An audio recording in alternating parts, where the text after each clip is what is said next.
नमस्कार, आप देख रहे हैं टाइम्स न्यूज और मैं हूं आपके साथ छवि। इंदौर में मुख्यमंत्री शिवराज सिंह चौहान ने इंदौर उज्जैन संभाग के आला पुलिस और प्रशासनिक अफसरों की क्लास दी। इस दौरान उन्होंने अफसरों को तीखे तेवर और सख्त लहजे में कहा कि हालिया दिनों में हुई घटनाएं बर्दाश्त नहीं की जाएंगी। इस तरह की घटनाओं पर अंकुश लगाने के साथ ही इन्हें बढ़ावा देने वालों पर सख्ती की जाएगी। मुख्यमंत्री ने नए कानून बनाने के बाद इसमें अपराधियों को जड़ से उखाड़ फेंकने की बात कही। इंदौर पहुंचे मुख्यमंत्री शिवराज सिंह चौहान ने प्रदेश के डीजीपी सहित अन्य अधिकारियों की बैठक लेते हुए प्रदेश की कानून व्यवस्था को सख्त करने की हिदायत दी है। गौरतलब है कि इंदौर के चूड़ी वाले पिटाई कांड के अलावा हाल ही के दिनों में ऐसी घटनाएं सामने आई जिसने सांप्रदायिक रूप ले लिया। इन घटनाओं को सीएम ने गंभीरता से लेते हुए इंदौर के ब्रिलियंट कन्वेंशन सेंटर में एक बैठक बुलाई, जिसमें इंदौर उज्जैन संभाग के अफसरों के अलावा गृह मंत्री नरोत्तम मिश्रा, डीजीपी विवेक जौहरी सहित पुलिस के अन्य आला अधिकारी भी उपस्थित रहे। कन्वेंशन सेंटर में हुई बैठक के बाद मुख्यमंत्री ने मीडिया से बात करते हुए सख्त लहजे में कहा कि अपराधी समाज और देश के दुश्मन हैं, किसी कीमत पर इनको बर्दाश्त नहीं किया जाएगा। सीएम ने यह भी कहा कि खासकर नकली या फर्जी या अवैध शराब बनाने वाले या उसका व्यवसाय करने वालों के खिलाफ शिवराज सिंह सरकार सख्त और कठोर कार्रवाई करेगी। साथ ही एक नया कानून बनाने की घोषणा भी इंदौर में मुख्यमंत्री ने की, जिसमें संकित अपराधियों को जड़ से उखाड़ने की बात सीएम ने कही। देश विरोधी नारे बिल्कुल भी बर्दाश्त नहीं किए जाएंगे। देश के खिलाफ खड़े होने वाले ऐसे लोगों को जड़ से उखाड़ कर फेंक दिया जाएगा। यहां तक कि देश के खिलाफ बुरी सोच रखने वालों को भी बर्दाश्त नहीं किया जाएगा। ये बात भी मुख्यमंत्री ने इंदौर में कही। डीजीपी विवेक जौहरी ने पत्रकारों से चर्चा करते हुए कहा कि छोटी से छोटी घटना पर भी तत्काल कार्रवाई करते हुए स्थिति को काबू करना और प्रदेश भर में अमन चैन कायम करना, इस बात के दिशा निर्देश हमें मुख्यमंत्री ने दिए हैं, जिसका पालन करना हमारा कर्तव्य है। और देश विरोधी तत्वों के खिलाफ कार्रवाई करने के निर्देश भी हमें मिले हैं, जिसको बखूबी अंजाम दिया जा रहा है और आगे भी देंगे। ये बात डीजीपी ने इंदौर में पत्रकारों से कही। वहीं हालिया दिनों में हुई घटनाओं को लेकर जब बीजेपी से सवाल किए गए कि खुफिया तंत्र कहीं ना कहीं कमजोर है, तो इस बात से बीजेपी ने इनकार करते हुए कहा कि प्रदेश का खुफिया तंत्र काफी मजबूत है और बेहतर काम कर रहा है। साथ ही इंदौर में पुलिस विभाग में बदलाव को लेकर पूछने पर डीजीपी ने कहा कि अभी कोई बदलाव नहीं होगा। मुद्दों पे चर्चा इस तरह से है कि पूरे अपराध की स्थिति का उन्होंने विश्लेषण देखा और आगे के लिए डायरेक्शंस दिए हैं। कानून व्यवस्था की स्थिति के ऊपर उन्होंने विश्लेषण किया और इसमें भी आगे किस तरह से यहाँ की व्यवस्था रखनी है। इंदौर और उज्जैन डिवीज़न में यहाँ के कुछ स्पेसिफिक प्रॉब्लम्स हैं, चाहे वो यहाँ त्यौहार बहुत बड़े लेवल पे मनते हैं, उसमें लॉ एंड ऑर्डर होता है। यहाँ कई तरह की क्राइम्स की समस्याएं हैं, चाहे वो नारकोटिक्स से रिलेटेड हो, चाहे अफीम से रिलेटेड हो, चाहे शराब से रिलेटेड हो। उस सब पे चर्चा करके उन्होंने इंस्ट्रक्शंस दिए हैं कि इन सभी अपराधों पे कड़ाई से कंट्रोल करते हुए अपराधों को नियंत्रण करना, यही समीक्षा हुई। कुछ दिनों तक माहौल जो भंग हो रहा है, शांति भंग हो रही है, इसको लेकर क्या डायरेक्शन होंगे? शांति भंग कहाँ हुई है? शांति भंग करने की कोशिश हुई है और हर कोशिश पे पुलिस ने तत्परता से कार्रवाई करी है। जिला एडमिनिस्ट्रेशन ने भी काफ़ी तत्परता से कार्रवाई करके कंट्रोल किया है। उसी को उन्होंने उस पर भी विश्लेषण किया है, उसी पे डायरेक्शन ये दिए हैं कि इसी तरह से तत्परता से कार्रवाई करते रहना है। छोटी से छोटी घटना को ध्यान से देखना है और कहीं कोई कार्रवाई में कमी नहीं रहे, ये हमको पालन करना है। सर कहीं ना कहीं सिस्टम फेल ही हुआ है सर, आपको नहीं लगता?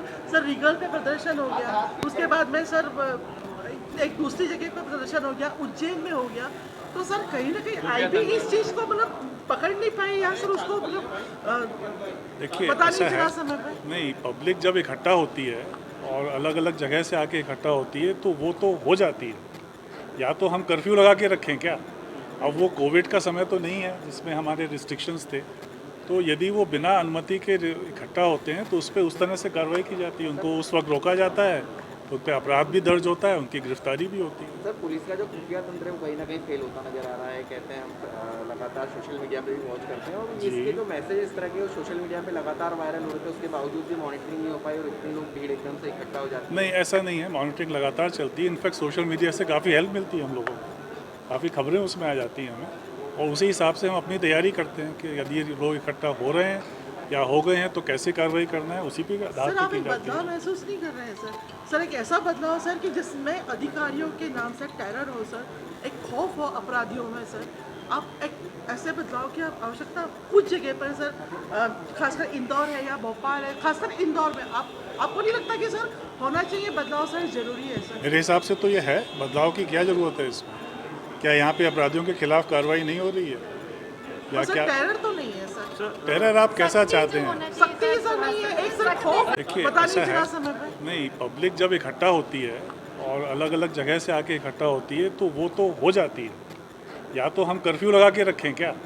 अब वो कोविड का समय तो नहीं है जिसमें हमारे रिस्ट्रिक्शंस थे, तो यदि वो बिना अनुमति के इकट्ठा होते हैं तो उस पर उस तरह से कार्रवाई की जाती है, उनको उस वक्त रोका जाता है, तो उन पर अपराध भी दर्ज होता है, उनकी गिरफ्तारी भी होती है। सर पुलिस का जो खुफिया तंत्र है वो कहीं ना कहीं फेल होता नजर आ रहा है, कहते हैं हम लगातार सोशल मीडिया पे भी वॉच करते हैं और इसके जो मैसेज इस तरह के वो सोशल मीडिया पे लगातार वायरल हो रहे थे, उसके बावजूद भी मॉनिटरिंग नहीं हो पाई और इतने लोग भीड़ एकदम से इकट्ठा हो जाते हैं। नहीं ऐसा नहीं है, मॉनिटरिंग लगातार चलती है। इनफैक्ट सोशल मीडिया से काफ़ी हेल्प मिलती है हम लोगों को, काफ़ी खबरें उसमें आ जाती हैं हमें, और उसी हिसाब से हम अपनी तैयारी करते हैं कि यदि लोग इकट्ठा हो रहे हैं या हो गए हैं तो कैसे कार्रवाई करना है, उसी पे आधार सर पे आप की एक जाती बदलाव है। महसूस नहीं कर रहे हैं सर एक ऐसा बदलाव सर कि जिसमें अधिकारियों के नाम से टेरर हो सर, एक खौफ हो अपराधियों में सर, आप एक ऐसे बदलाव की आप आवश्यकता कुछ जगह पर सर, खासकर इंदौर है या भोपाल है, खासकर इंदौर में आपको नहीं लगता कि सर होना चाहिए बदलाव सर जरूरी है सर? मेरे हिसाब से तो ये है, बदलाव की क्या ज़रूरत है इसमें?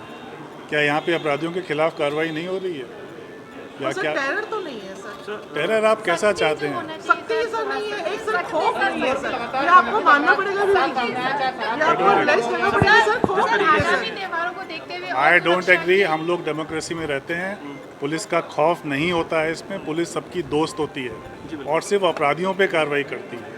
तो ये ऐसा खौफ वाला बात कहाँ से आ गई? ये कोई डिक्टेटरशिप में थोड़ी रहे ना हम। सर जिस तरीके से इंदौर उज्जैन की घटना आई है, मध्य प्रदेश में और भी कई सेंसिटिव एरियाज हैं, उसको लेकर छोटी से छोटी घटना पे तत्काल कार्रवाई करते हुए स्थिति को नियंत्रण में रखना है। जो अपराधी इसमें आइडेंटिफाई होते हैं उनमें से किसी को नहीं छोड़ना है, यही निर्देश दिए गए हैं, इसी का पालन हम लोग करेंगे और ये सारे स्टेट में किया सर जाएगा। आगामी जो फेस्टिवल्स है उसको लेकर कोई टाइट सिक्योरिटी या उसको लेकर कोई ऐसा प्लान वगैरह इसमें भी कहने की ज़रूरत नहीं, इंदौर में सबसे ज़्यादा बड़े लेवल के फेस्टिवल्स होते हैं, यहाँ सबसे ज़्यादा फोर्स लगाई जाती है, सबसे ज़्यादा सिक्योरिटी लगाई जाती है। कोविड के लिए जो रिस्ट्रिक्शंस हैं उसमें क्या निर्देश अभी त्योहारों के लिए आएंगे, ये अभी 1-2 दिन में शासन निकालने वाला है, उसके हिसाब से लगाया जाए। सर इस्लामिक संगठनों को लेकर जो आशंका जाहिर की गई उसको लेकर पीएफआई और एसडीपीआई को लेकर ऐसी कोई आशंका जाहिर नहीं की गई। किसने कहा आपको? इंदौर कलेक्टर के बयान है कि इंदौर में तो आप उनसे पूछिए। उनसे तो पूछा गया, उनसे लेकिन मीटिंग में अभी मंत्री नहीं, ऐसी कोई आशंका नहीं। मुख्यमंत्री साहब ने भी कहा अभी कि इस तरह के संगठन मुख्यमंत्री ने सिर्फ राष्ट्र विरोधी तत्वों के खिलाफ कार्रवाई की बात करी है कि और कोई बात नहीं करी है। पंक्ति में अगर मैं कहूं तो हमारा निर्देश पुलिस को सीधा यही है और प्रशासन को कि सज्जनों के लिए फूल से ज़्यादा कोमल और दुष्टों के लिए वज्र से ज़्यादा कठोर, अपराधियों को जड़ से उखाड़ के फेंकना है, चाहे वो अवैध शराब का मामला हो, ड्रग्स का मामला हो या अन्य अपराधों का मामला हो। ये अपराधी समाज के और देश के दुश्मन हैं, इनको किसी भी कीमत पर बर्दाश्त नहीं किया जाएगा और विशेषकर नकली, फर्जी या अवैध शराब, पिछले दिनों जो घटना हुई है उसके अपराधियों के खिलाफ कार्रवाई और प्रभावी कार्रवाई करने के लिए एक और कड़ा कानून हम बना रहे हैं जो गैंगस्टर एक्ट की तरह होगा, ताकि संगठित अपराधियों को पूरी तरह से उखाड़ के फेंक दिया जाए, बचने का कोई रास्ता ना बचे। टाइम न्यूज़ देखिए अब आपके मोबाइल और स्मार्ट टीवी पर।